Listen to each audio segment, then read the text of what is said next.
Olha, eu não vou falar da posição do Flamengo. Eu acho que o Flamengo, a posição do Flamengo, por favor, você pergunte para o Flamengo. Eu vou falar sobre o Palmeiras, tá? Uma coisa que você pode ter certeza absoluta, que a presidente do Palmeiras, o que vocês perguntarem, ela vai responder. O que não falta para a presidente do Palmeiras é coragem, tá?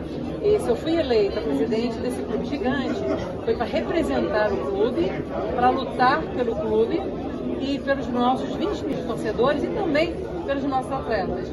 Eu jamais poderia chegar no meu clube, olhar para os meus atletas depois daquilo que ocorreu lá no Paraguai e não ter feito absolutamente nada. Isso jamais vai acontecer, jamais. Porque a presidente do Palmeiras tem coragem. Para você ser presidente de um clube do tamanho do Palmeiras, essa é a primeira virtude que o dirigente tem que ter.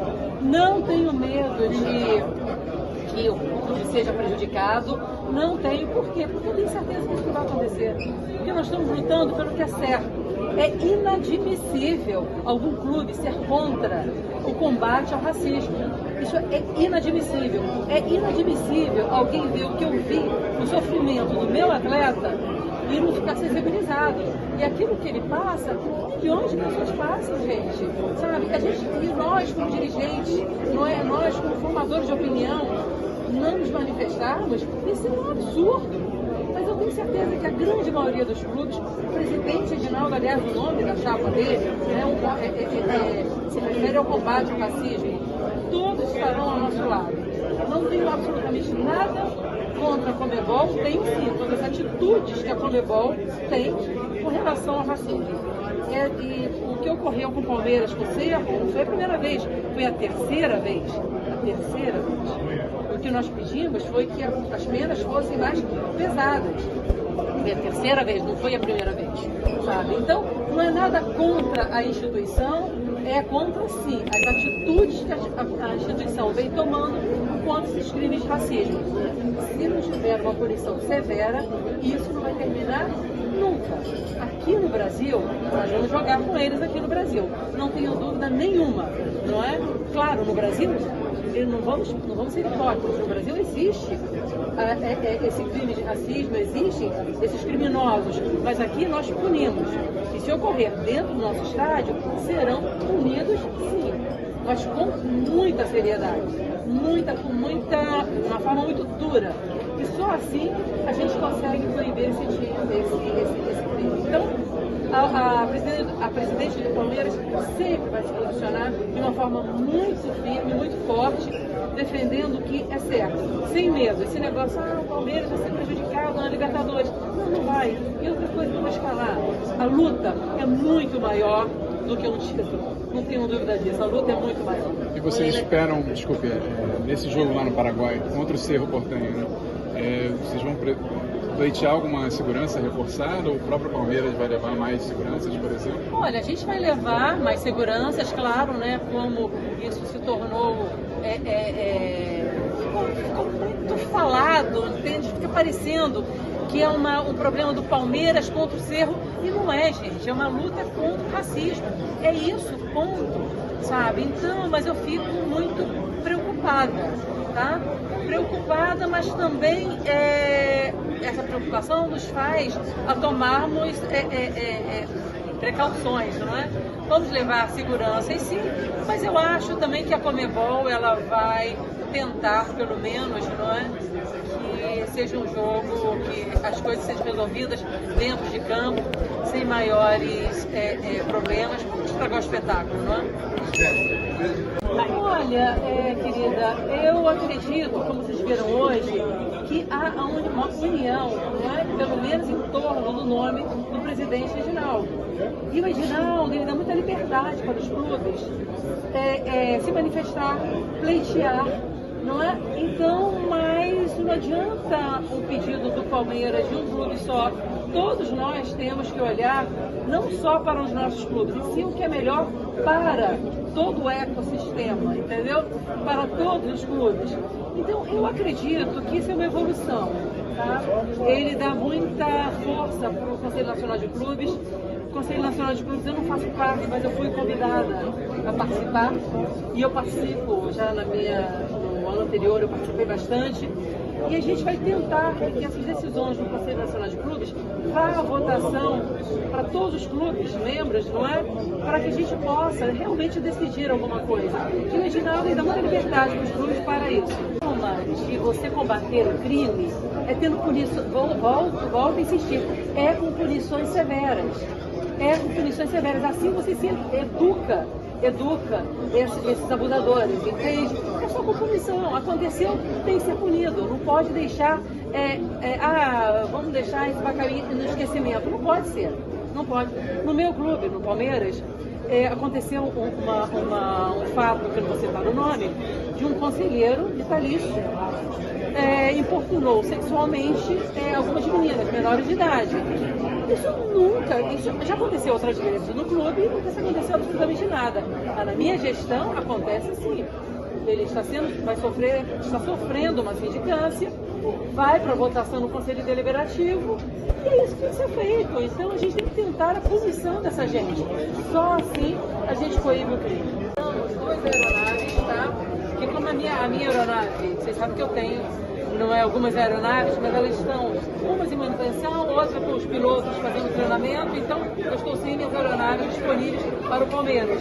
Então nós fretamos 2 aeronaves para trazer os atletas para que dia 27, na nossa grande final, estejam todos à disposição do Palmeiras. Preocupações para a final de quinta-feira, o campo do Corinthians, só com a torcida do Corinthians, arbitragem, qual a maior preocupação que o Palmeiras tem para que o jogo seja decidido dentro das 4 linhas, sem nenhuma interveniência de fora? Olha, eu sou uma dirigente muito tranquila, eu estou sempre calma. Sabe por quê?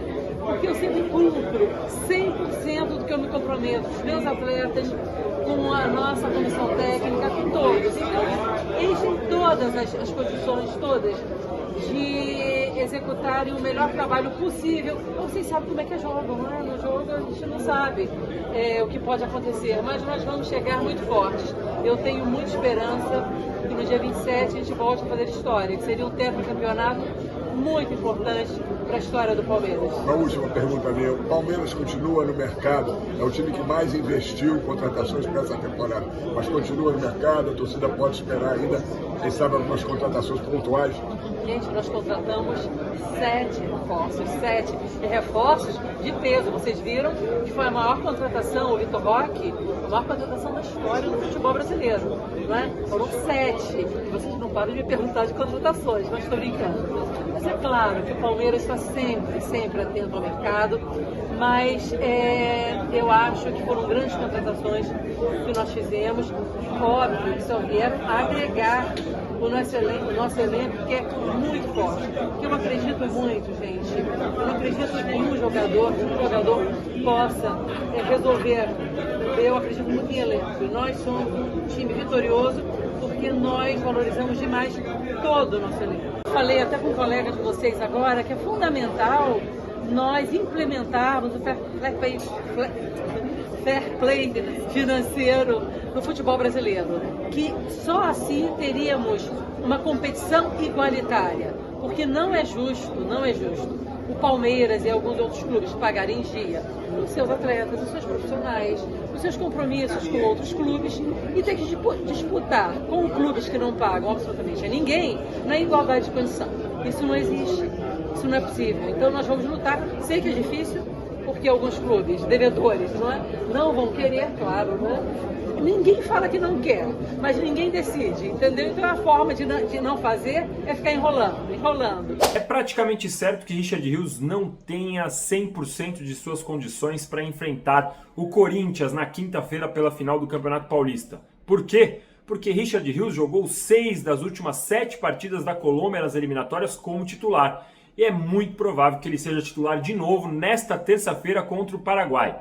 O jogo termina perto das 11 horas da noite, ou seja, o Richard Rios chegaria num cenário bem otimista na quarta-feira de manhã e ainda assim teria menos de 48 horas para se preparar para a final do Paulistão. Ou seja, o Palmeiras precisa estudar cenários, precisa estudar alternativas. Uma delas seria colocar Emiliano Martínez e Aníbal Moreno no meio de campo, mas aí seria um meio de campo muito defensivo para um time que precisa vencer. Lembrando que o Corinthians venceu a partida de ida por 1-0, ou seja, o Palmeiras vai precisar propor o jogo.